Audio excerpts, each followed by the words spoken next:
I got it.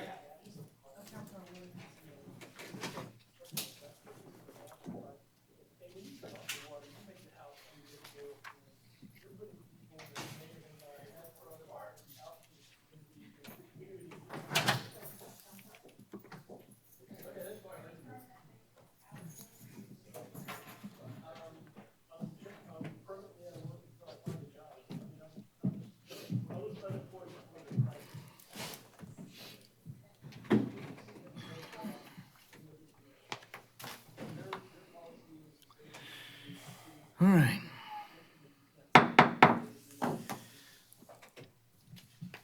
All right, we reconvene into open session at 6:31 PM to act as deemed appropriate in city council's discretion regarding A, consultation with legal counsel, and possible action concerning any regular meeting agenda item requiring confidential attorney-client advice necessitated by the deliberation or discussion of said item as needed. All right. I'm going to wait until Dave says we're online. Oh, we are on? We are on. Oh, because I just couldn't see it, and I was like, I thought we were off still. No, we are online. All right. So we've already had announcements. I think most people should already know, but just in case they haven't, we have postponed our trash off that was scheduled for April 4th. We have also postponed Lago Fest that was scheduled May 16th. We do not have a date set yet for when it will be rescheduled, but when we do, we will make those announcements and advertise them as appropriate. Also, as of today, our library will be closed. We were having some staffing issues, and based upon recommendations from the American Library Association and the Texas Library Association, our library director has recommended that we close our library. So that is our latest closure, and I believe that is all we have right now. Our parks and stuff are still open. However, your little leagues and stuff have canceled their practices and games or suspended them to a certain date just because of the size of the crowds. Swimming pool is not open.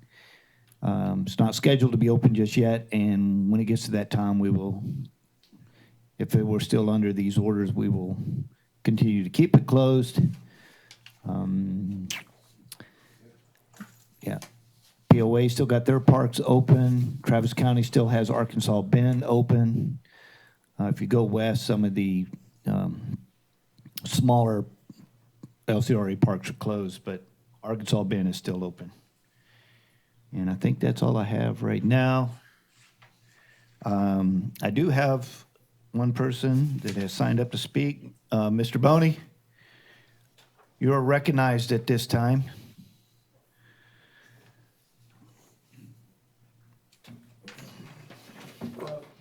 Members of the City Council, Mr. Mayor, thank you for allowing me to speak to you all today. State your name and your address. My name is David Boney. I live at 7704 Plateau Cove. I'm here to ask the City Council to formally implement a policy of no disconnect on water bills for people that can't pay their bills. We're in a state of national emergency. People are losing their jobs. We have a pandemic virus going around that, even though it's very low right now in Travis County, I was just talking to the police officer outside, I think there's 13 confirmed cases. They're estimating this to go up to perhaps 90 million people getting the coronavirus and millions of people dying. I spoke with the mayor earlier today, and he does say you'll have an informal policy to work with people that are having problems, work out payment plans. But if you don't have a job, you can't do a payment plan if you don't have any money to pay it. So I'm just asking that y'all implement a no disconnect policy like other municipalities and utility companies, City of Austin, Austin Energy, Travis County. And also I've talked to St. Mary's Church, where I'm a member in the St. Vincent de Paul Society, and have the support Liz Velasquez, I may have mispronounced her name, who's president of the St. Vincent de Paul Society. She informed me that the St. Vincent de Paul Society since September has provided $4,100 of assistance to people here in Lago Vista to pay their water bills. Also, I've talked with Mark Markham, the pastor at Grace Fellowship, and he supports this idea. He's my former next-door neighbor. And so I thank you for your time, and that's all I have to say. All right. And Mr. Bunny, you can just pay attention next week. There will be something announced along those lines. So Okay, thank you very much. thank you. All right. We will now go into, let's see. I think we've already covered the community interest. So public hearings and possible action. Agenda item number 3, the Lago Vista City Council is holding a public hearing to consider ordinance number 20-03-19-01, an ordinance to amend Article 1.000, general and administrative fees, Article 3.00, building-related fees, Article 7.000, zoning and annexation fees of Appendix A fee schedule of the Lago Vista Code of Ordinances, and I will open the public hearing at 6:37 p.m. Is there anybody who has any questions, comments at all on this item? No. All right. We will leave the public hearing open at this time, and we will move into action items. Action item number 4. Agenda item number 4. Discussion, consideration, and possible action regarding resolution number 20-1839, a resolution by the City Council of the City of Lago Vista, Texas, affirming the appointment of Aaron Silvetta as the city attorney with the powers and duties of said office. All right, there's some information that I handed out. Councilman Bartholow had asked for some information regarding fees paid over the last 10 years for legal fees. Star printed out one for everybody, so this handout has that background information. Let me pull up my thing here. Where am I at? Contents. All right, so you know that we advertised for this position. We received applications. The top 4 went to an interview process. And according to the charter, the city manager shall appoint a city attorney subject to approval of the council. And that management team that conducted the interviews has selected Aaron Silvetta as their top choice. And that is what we are considering today, whether we are going to approve that appointment. Our agreement with our current law firm, Bjorkes Law Firm, allows us to terminate the contract with notice. So if approved by council, we will provide notice to the firm and begin the transition process. We would like to have Ms. Silvetta start Monday, 30 March, if we're working. Were you good with that? I am. Okay. Is this an action item? So this is an action item at this time. Well, first, does anybody have any questions, comments? We have the candidate in the audience, if anybody would like to ask her questions. So looking at these numbers over the past 10 years, it looks like there were a couple years that we got out really cheap. And by hiring an in-house counsel, I feel like the hope is that we don't have the years where we didn't get out cheap at all. Like one of these years where we spent $260,000 or $240,000 on legal. How does hiring someone in-house prevent that? Does it? It doesn't. It doesn't prevent- We had excess well- of 200,000 for 5 years. It doesn't prevent it, but in addition to the salary, the budget has 50 for outside in case we have to go outside, $50,000 is. 50,000. And then there was another 20, and I'm sorry, but I'm drawing a blank. There was a separate 20,000 for special, yes. So long as we are not using that or exceeding that, we should not have those years. But you never know, because if somebody decides to sue us for whatever reason, So what was our contract with Borquez Law Firm? oh gosh, I don't have that information. Do you? I don't, what I can tell you, I don't have the specific numbers in front of me. What I can tell you is that there was an agreement where a certain portion of the services that were provided on a monthly basis by me would be 3 meetings a month plus 4 hours in the 4 hours a week in office for a set fee. I think it was like $3,500, and that was based on a rate, I believe, of about $155 an hour, which is what your prosecutor's rate is. My rate is anywhere from, my typical rate through the law firm is $185 to $250, depending on what the item is. So you were getting a reduced rate. The salary range, the salary that I was offered would be lower than that, but the other benefits that are provided would balance out that number for me. So I did not go through the bills for that our firm has had. One of the other things is that I would also serve as the prosecutor if you were to affirm the appointment, and so instead of having Alessandra Gadd, who is your current prosecutor, I would serve in that role as well. And so you'd be getting all of the services through one person. The mayor was exactly right that your budget, currently the budget for for legal services involves a portion of the budget for your prosecutor, budget for your regular city attorney services, and then money that's budgeted for outside legal counsel.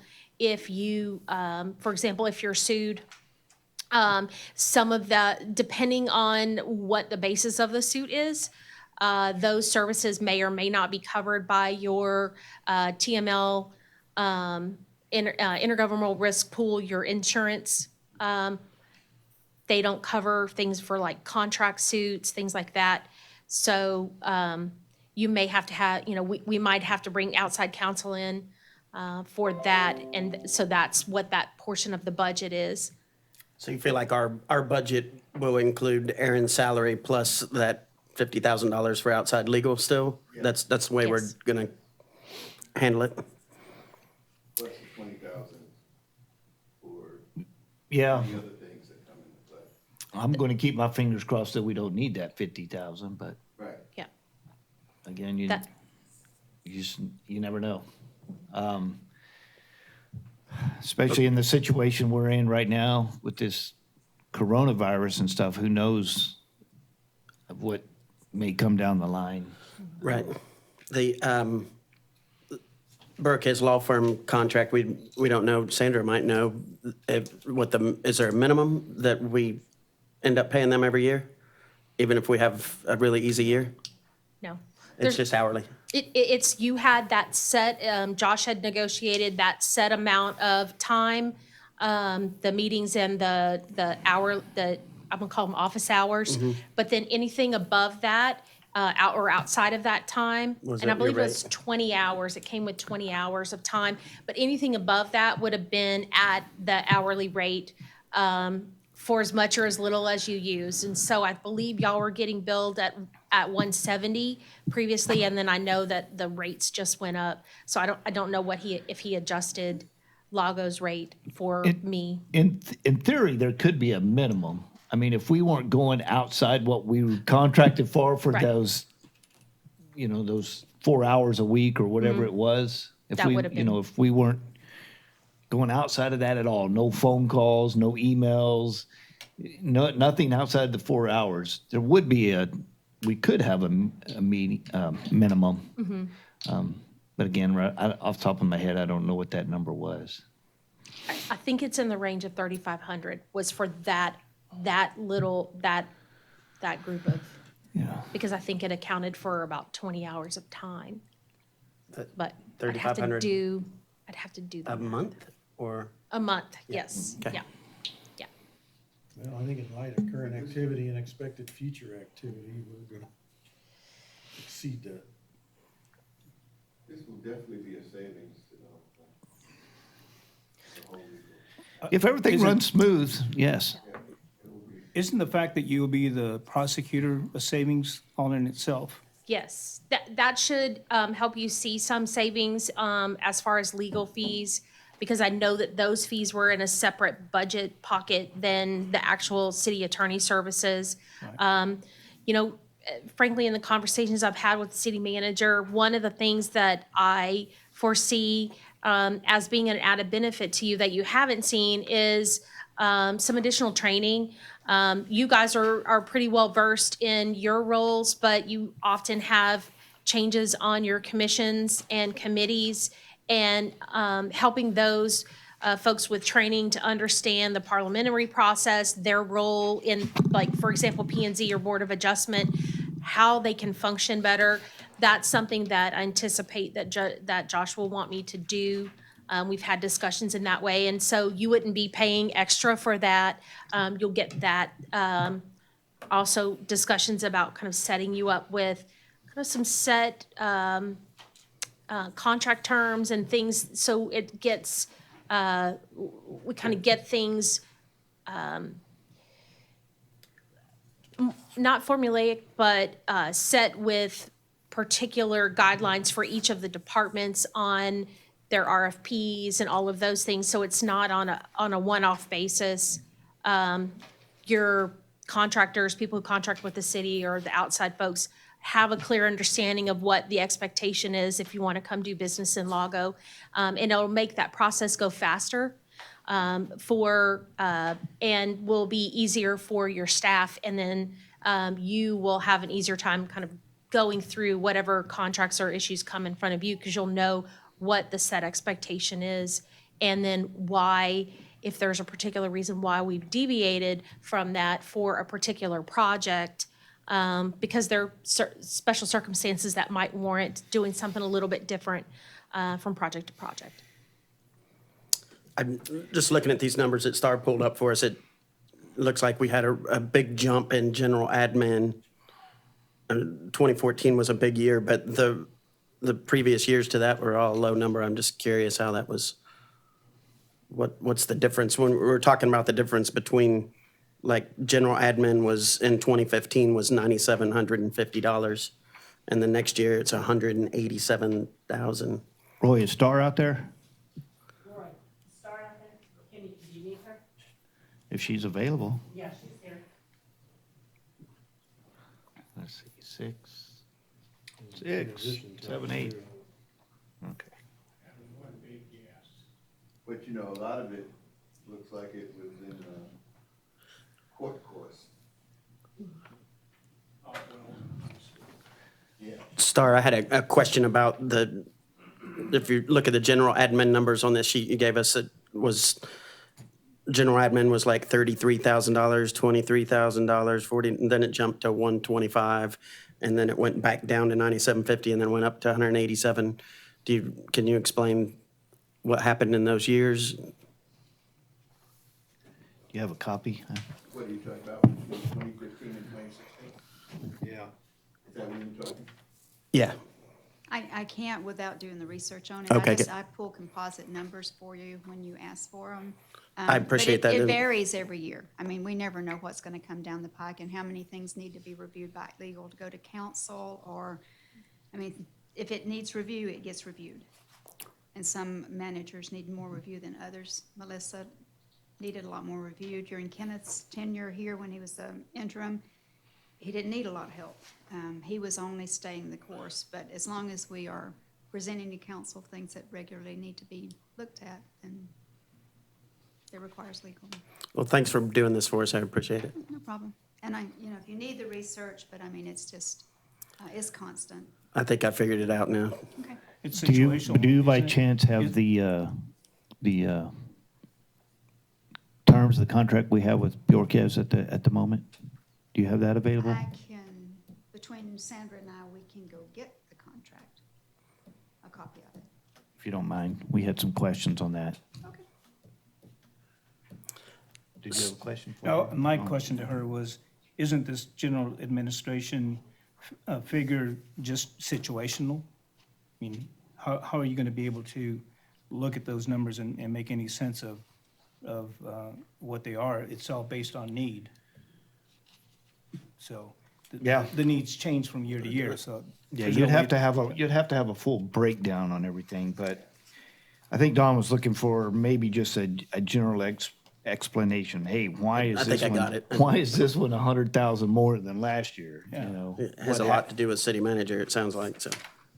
Well, no, not entirely. A lot of it is the subject matter.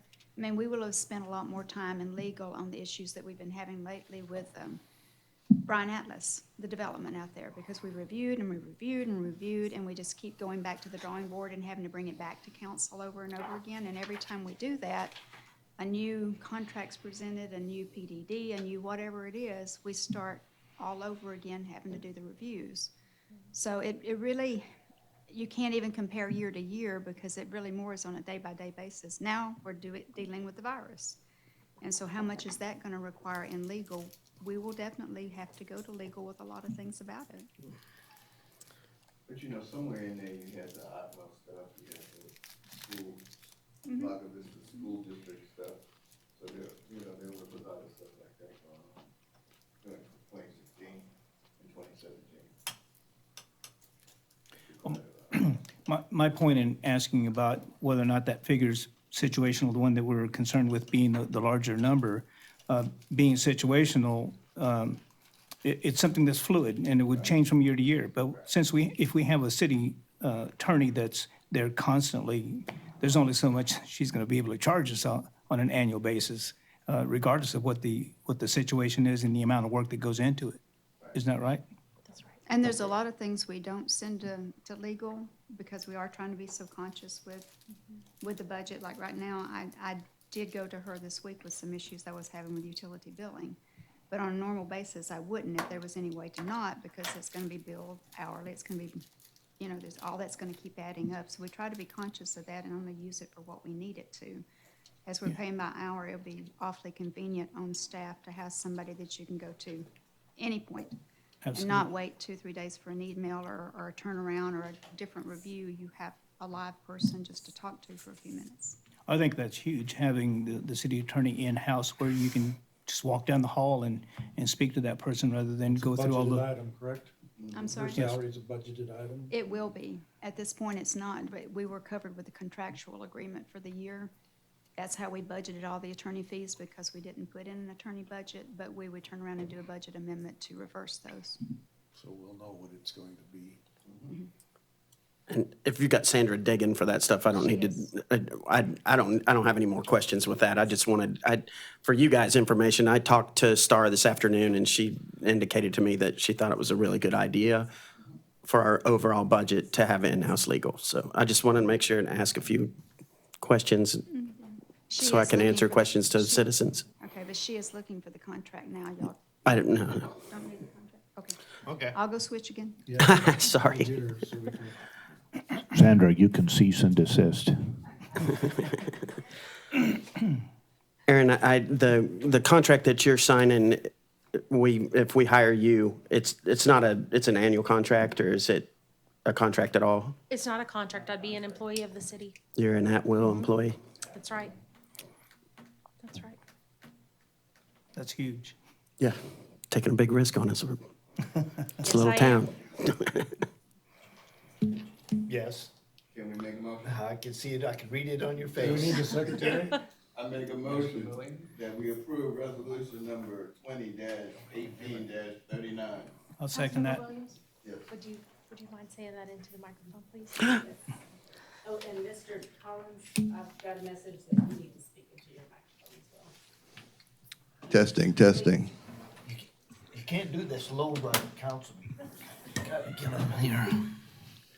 I make a motion that we approve resolution number 20-18-39. I second that. Well, there's no dash between the 18 and 39, but, Oh, okay, 1839. all right. I believe that was a motion to adopt. Yes. All right. I have the motion to adopt and a second. Any further discussion? No. All those in favor say aye. Aye. All those opposed, nay. Hearing none, Aaron is our new city attorney. Thank you. Well, she was already our city attorney, but anyway, you know what I mean. Unanimous. All right, number 5, discussion, consideration, and possible action regarding annexation and development agreement with KSW Holding LP, including 380 Economic Development Agreement, and to allow the city manager to execute the agreement. Mr. Mayor, I think we should make a motion to postpone this until a future agreeable time. All right, if you would like to make that motion, I will accept it. I'd like to make a motion to delay this or move it to the future at an agreeable time with both parties. Second. Discussion. All right, I've got a motion and a second. Is there any further Yes, sir. discussion? Couple of 3 or 4 suggestions. Arch and I and Roy and our new city attorney met the other day, and a couple of thoughts I had that might be helpful for the applicant and the council that I'd like to suggest. In the past here, when there were big deals that came in, the mayor would grab a couple other council members and sit down with the staff, and in this case, would be the city attorney and the development services director, and the city manager, whoever else on the staff, the city manager, the mayor might want to look at, and sorted through the various issues.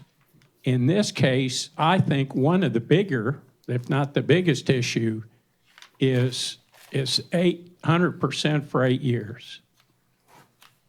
My guess is tonight that you haven't got 4 votes to do that. Second point, so Mayor, I would suggest that you grab a couple of council members. Arch and I have been in the weeds on this, maybe yourself, could sit down and work through this on the length of the tax abatement and for how long. Second suggestion is to tell the applicant he needs to give us some reasoning why we ought to give him that much. Now, I think he can get that. And then we could sort through how much he was going to give us. For instance, other communities, and Erwin's worked for some other cities, and I have that have sort of a standard program. If you give us this, you get this. We might be able to work through that. At some point, they're going to give us some property taxes, so that's some data they could give us. What do you think you're going to be worth, and how much taxes are that going to be? Sales tax. They were the biggest alcohol seller in Lago for a long time. Jobs. How many more jobs are you going to get? And other benefits that they say they're going to bring to the city in order for us to prove up that they might be worth a 380. So those are my 2 suggestions. And I guess the last suggestion I would make, Mayor, since you've got the agenda, depending on how you want to play it, it wouldn't come back on our agenda until you're ready for it to come back. This document is grossly unclean, and you might not want to put it back until you think it's in good enough shape for us to vote on. That's what I'm suggesting. All right, thank you. Yeah, that's a very good point. I know in the, a lot of the economic development classes that I've taken is when you're looking at these types of 380s and these things that you do, you're looking for a 7-to-1 return on investment is what they consider optimal. So, yeah, that is something we should definitely look at, see what they're going to give us for what we give them. But if I could make a statement to add to what Councilman Robbins said, I think one of the things that needs to happen here is that the applicant in this particular case needs to be educated about what the process is to actually go through this whole thing about that development.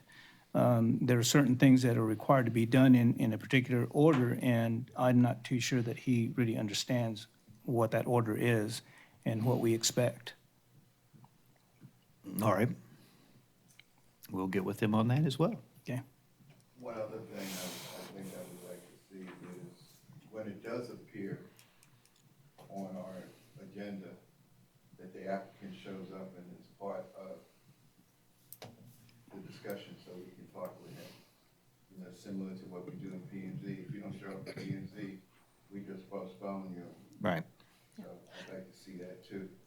And the applicant, I spoke with, they have an attorney. And so I've been working with her on this, but they were prepared to come or to have someone come, but they knew that their items weren't ready because the exhibit's not ready, the main document is not ready, and so they knew that this was not going to be acted on tonight. Anyone else? All right, I have the motion and a second. Any further discussion? All right, all those in favor say aye. Aye. All those opposed? Okay, the motion is postponed. Or the item is postponed, not the motion.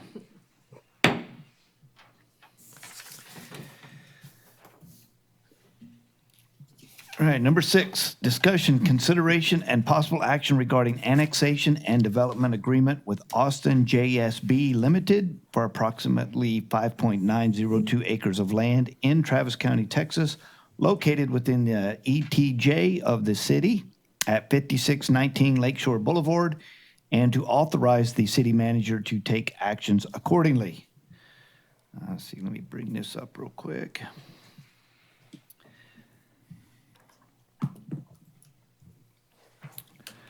All right, so the basic request that we have here is from Austin JSB Limited, is the property owners, developers, and design professional. They are planning to request annexation into the city at some point into the future, and therefore they're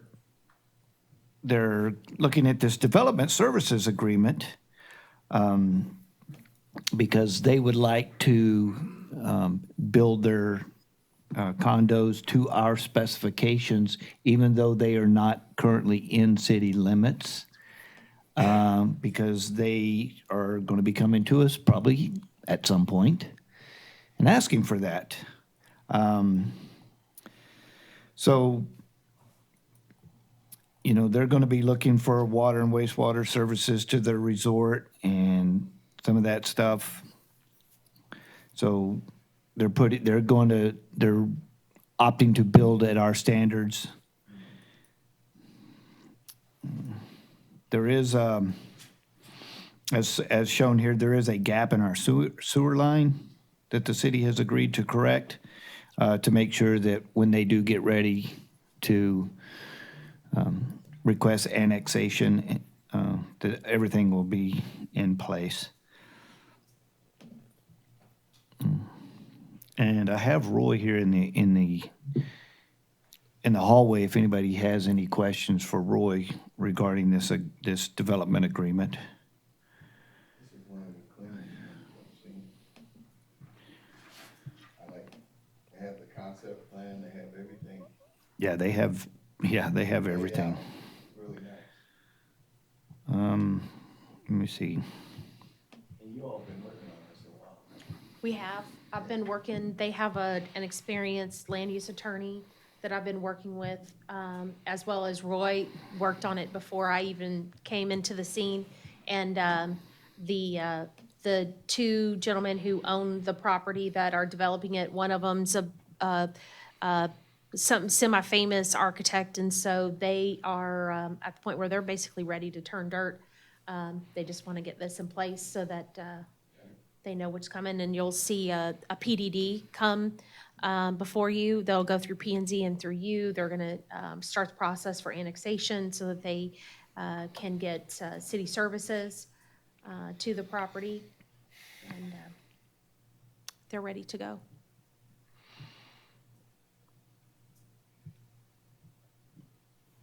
Questions, comments? All right. If there's not any, then it's up for action. You got anything to say?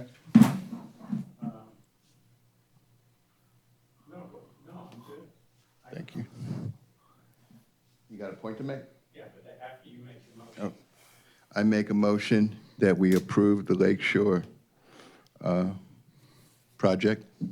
Doesn't have a number, I don't see, but Just develop an the agreement, the development agreement, initiate the annexation.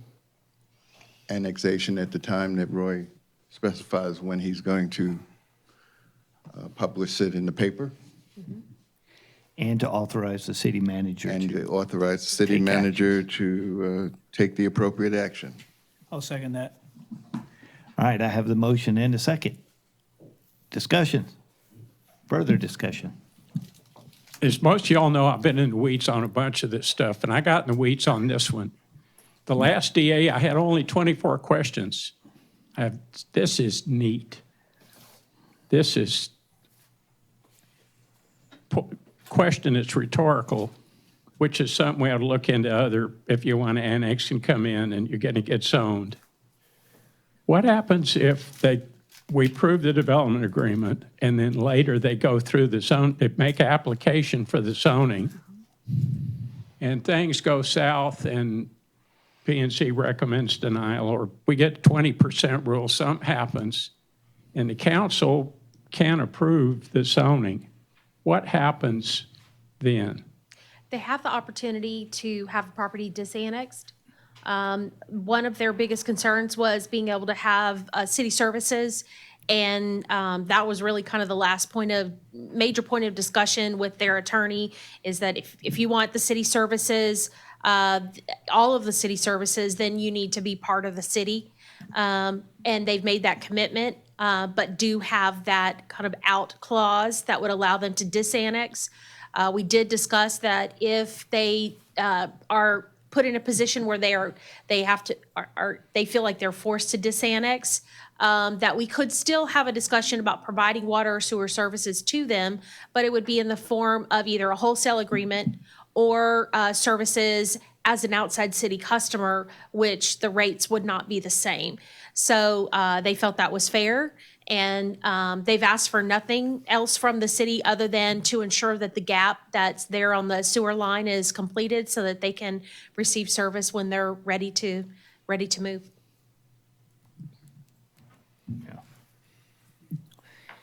Yeah, so the utilities are Section 5, 5.01, water and wastewater utilities. So that's what, it addresses that in case the zoning doesn't go through and they want to request disannexation. Because the way it's written is they will seek annexation prior to zoning.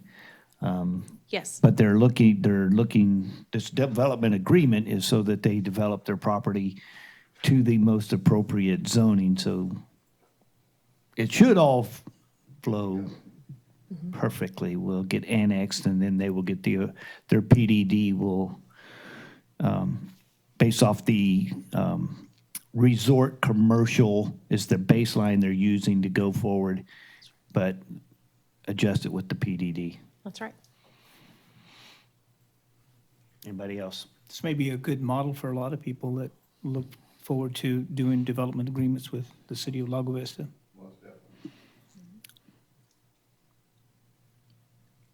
All right, I have the motion and a second. Any further discussion? All those in favor say aye. Aye. All those opposed, nay. Hearing none, motion carries unanimous. All right, consent agenda. All matters listed under consent agenda are to be considered routine by the city council and will be enacted by one motion. There will not be separate discussion on these items. If discussion is desired, that item will be removed from the consent agenda and will be considered separately. We are looking number 7. We have one item, approval of February 20th, 2020 regular council meeting minutes.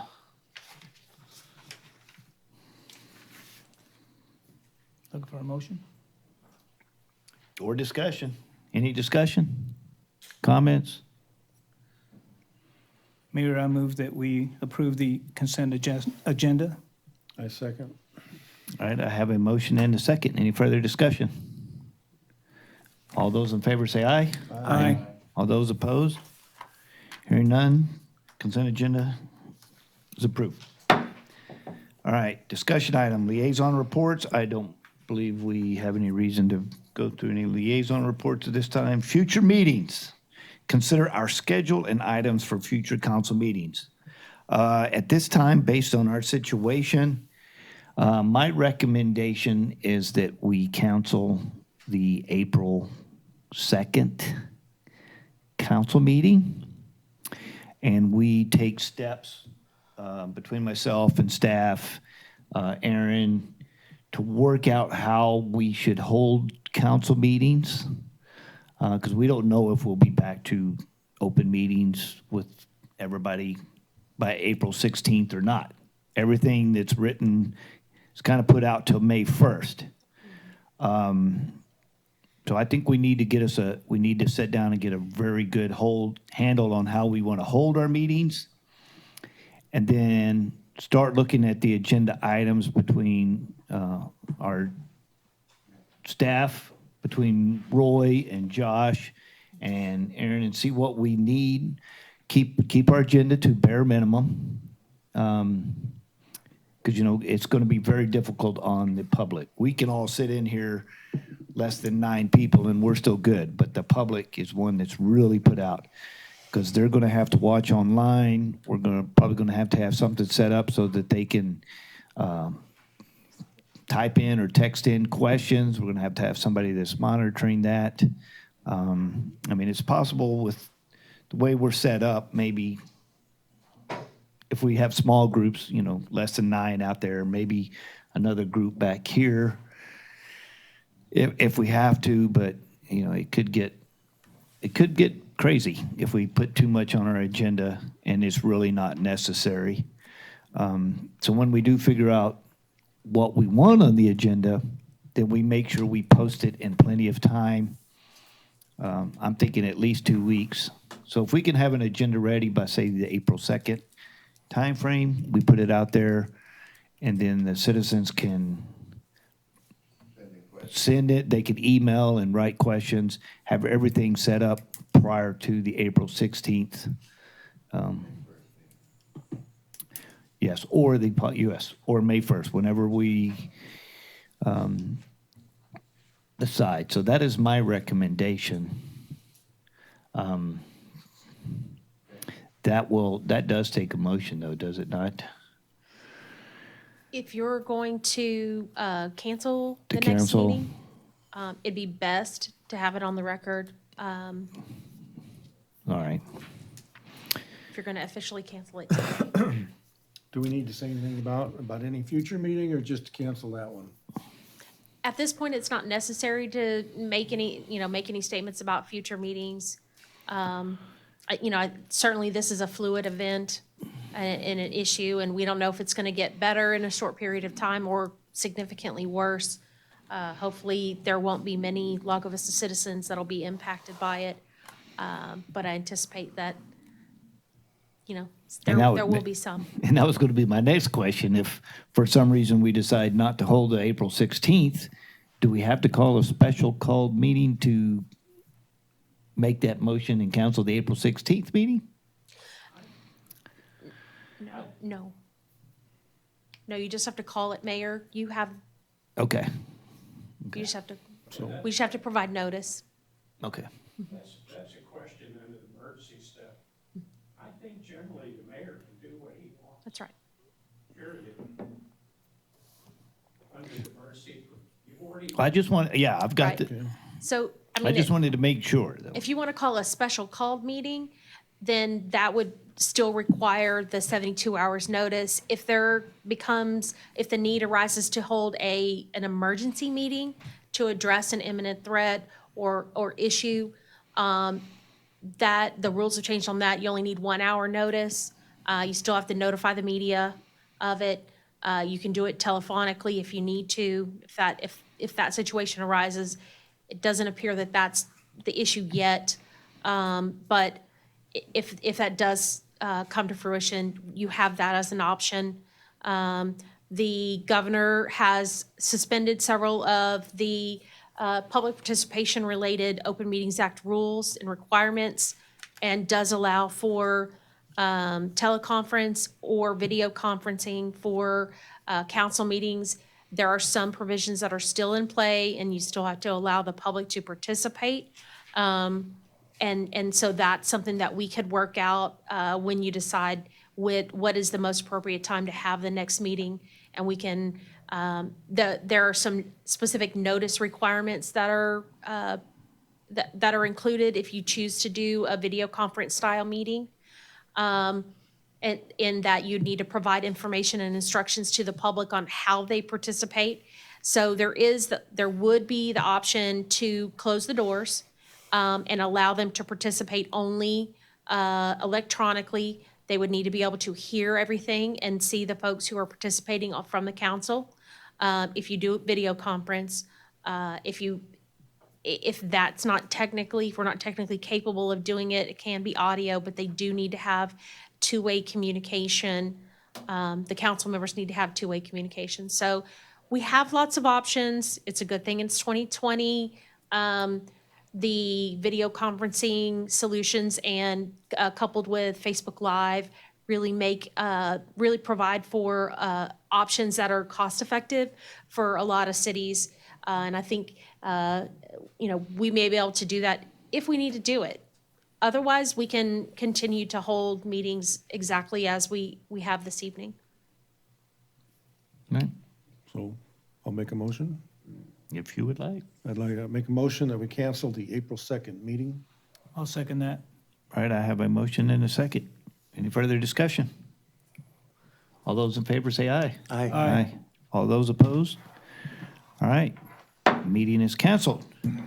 And unless I have anything else, I'm going to call this meeting adjourned at 7:18 PM. Should do this Thank you more very often. much. Right? I'm excited. I know my boss is not too happy. He's at least an That's not what he advice. told